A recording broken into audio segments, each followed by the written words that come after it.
Hello you everyone, welcome है आपका आज की इस वीडियो में। तो जैसा कि आप सबको पता है, ये हमारा वीकली अपडेट होता है और इस अपडेट में हम आपको म्यूचुअल फंड से रिलेटेड, फाइनेंस से रिलेटेड जितनी भी न्यूज़ होती हैं उसके बारे में आपको बताते हैं। तो चलिए बिना किसी देरी के शुरू करते हैं कि क्या पेटीएम सुपर ऐप बनेगी। जी हाँ, 6 जुलाई 2020 को विजय शेखर शर्मा जी ने, जो कि पेटीएम के ओनर हैं, उन्होंने 51% का stake Raheja QBE general insurance में स्टेक खरीदा और उसके बाद ही उसी दिन जो रहेजा जनरल QBE इंश्योरेंस का स्टॉक था उसका 10% का अपर सर्किट लग गया था। तो न्यूज़ काफ़ी बड़ी थी और ऐसे में इतनी बड़ी जो हिस्सेदारी खरीदने के पीछे क्या कारण था, तो कुछ एक्सपर्ट्स का मानना है कि जो पेटीएम है अब वो अपने कस्टमर्स हैं जो उनको इंश्योरेंस भी प्रोवाइड किया करेगी कि खुद से ही इंश्योरेंस वहीं से इंश्योरेंस बाय कर सकते हैं। तो कई एक्सपर्ट्स का मानना है कि अगर जनरल इंश्योरेंस अगर पेटीएम प्रोवाइड करती है अपने कस्टमर्स को, तो पेटीएम एक सुपर ऐप बन सकती है जहां पर सभी प्रकार की सुविधाएं कस्टमर्स को मिलेंगी एक ही जगह पर कई एक्सपर्ट्स का मानना ये भी है कि ऑलरेडी मार्केट में ऐसी कई ऐप्स हैं जो एक ही जगह पर, एक ही प्लेटफॉर्म पर कई प्रकार की सर्विस प्रोवाइड करती हैं। और आपको बता दें कि पेटीएम पहले से ही म्यूचुअल फंड्स में और नेशनल पेंशन में और सिबिल स्कोर वगैरह पेमेंट मेथड, तो आपको पता है हर एक चीज़ की पेमेंट होती है पेटीएम से। और बैंक में भी, सेक्टर में भी उसका है, पेटीएम बैंक अकाउंट खुलते हैं।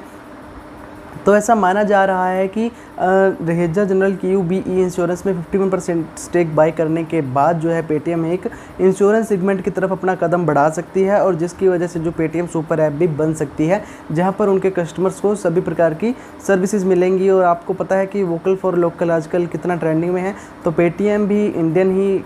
कंपनी है। तो इसलिए जो लोग हैं इसी को आधार रखते हुए जो कहा भी गया था कि वोकल फॉर लोकल एक स्टेटमेंट में। और आपको बता दें कि अभी ही 1 महीने या 2 महीने में ही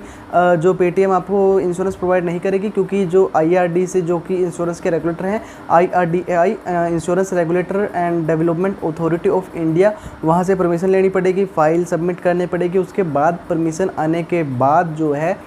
पेटीएम अपने कस्टमर्स को जनरल इंश्योरेंस प्रोवाइड कर पाएगी थर्ड पार्टी पर। आपको बता दें कि इंश्योरेंस जो पेटीएम है एक ब्रोकर नहीं बनेगा बीच में, कि सेल डिस्ट्रीब्यूटर नहीं बनेगा कि जो पेटीएम लोग सिर्फ कस्टमर्स बाय कर पाएंगे, बल्कि जो पेटीएम है वो खुद से फॉर्मेशन करेगा इंश्योरेंस की, लाइक उनके टेन्योर्स अलग रखेंगे। मतलब कि जैसे निप्पॉन इंडिया इंश्योरेंस होते थे, तो पेटीएम के नाम से ही वहाँ पर इंश्योरेंस चलेंगे। ऐसा कह सकते हैं कि एक और न्यू इंश्योरेंस कंपनी है जो ओपन हो सकती है पेटीएम के नाम से, कि पेटीएम इंश्योरेंस कंपनी या कुछ भी, वो अभी कोई भी हाल फिलहाल में अभी बात नहीं आई है। पर इतना कहा गया है कि पेटीएम है जो खुद से अब इंश्योरेंस बनाए करेगी, लाइक उनके टेन्योर, उनके प्रीमियम जो है खुद से तय किया करेगी। तो हमारा जो सेकंड अपडेट है वो ये है कि सेबी ने, जो कि security and exchange board of India है, उन्होंने कमेटी जो एमफी है, association of mutual fund India की जो दोबारा टीम बनाई जाएगी। अभी बता दें 2013 में जो 15 मेंबर्स की टीम बनाई गई थी म्यूचुअल फंड की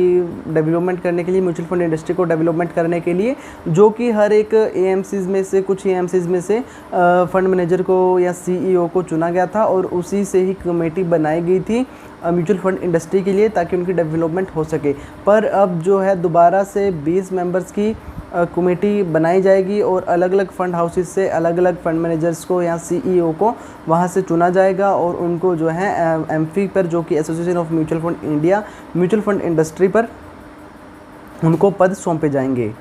तो ये जो काम होगा डिप्टी गवर्नर है जो रिजर्व बैंक ऑफ इंडिया की, उनकी सहमति से ही होगा। हमारा फोर्थ अपडेट है वो ये है कि LIC म्यूचुअल फंड ने अपनी eKYC को लॉन्च किया है, जहां से कस्टमर्स ऑनलाइन ही अपनी KYC कंप्लीट कर पाएंगे। और जो कि एक लॉकडाउन को चलते कि ताकि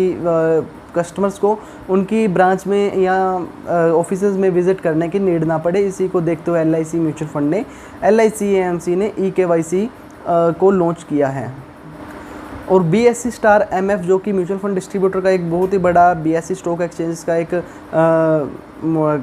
मॉडल कह सकते हैं हम, तो BSE स्टार MF जो म्यूचुअल फंड्स प्रोवाइड करते हैं, जहाँ से म्यूचुअल फंड्स बाय किए जा सकते हैं, वहाँ पर सिर्फ 1882 करोड़ रुपए का ही इक्विटी में इनफ्लो हुआ है, जबकि मई में 5000 के नियर अबाउट जो इनफ्लो इक्विटीज़ में हुआ था, जो कि काफ़ी लो है अकॉर्डिंग टू मई में ही। तो हमारा फिफ्थ अपडेट है वो ये है कि फ्रैंकलिन टेम्पल्टन म्यूचुअल फंड्स की जो 6 स्कीम्स बंद हुई थी, अब वोडाफोन आइडिया से उनकी लास्ट पेमेंट आ रही है, जो कि 1252 करोड़ रुपए है, ताकि जो इन्वेस्टर्स हैं उनकी जो पेमेंट क्लियर किया जाए, जो डेट वगैरह है उनको क्लियर किया जाए। तो 1252 करोड़ रुपए फिर Franklin Templeton mutual fund house को आप वोडाफोन आइडिया की कंपनी की तरफ से मिलेंगे। और इससे पहले 203 करोड़ रुपए वोडाफोन आइडिया की तरफ से AMC को मिले थे, और इसके बाद ही कुछ जो टेन्योर्स पूरे हुए थे, प्रीमियम्स पूरे हुए थे, वहाँ से Franklin Templeton mutual fund house को पैसे आए थे। और भारत बॉन्ड 22 ETF जो कि दिसंबर 2019 में लॉन्च हुआ था, उसकी जो second tranche otherwise mutual fund AMC की तरफ से अब लॉन्च की जा रही है। 14 जुलाई को इशू ओपन होगा, और उसके बाद जो है 17 जुलाई तक आप इसमें सब्सक्रिप्शन कर सकते हैं। तो अगर कोई इन्वेस्टर्स में इन्वेस्टमेंट करना चाहता है तो वो इन्वेस्टमेंट कर सकता है।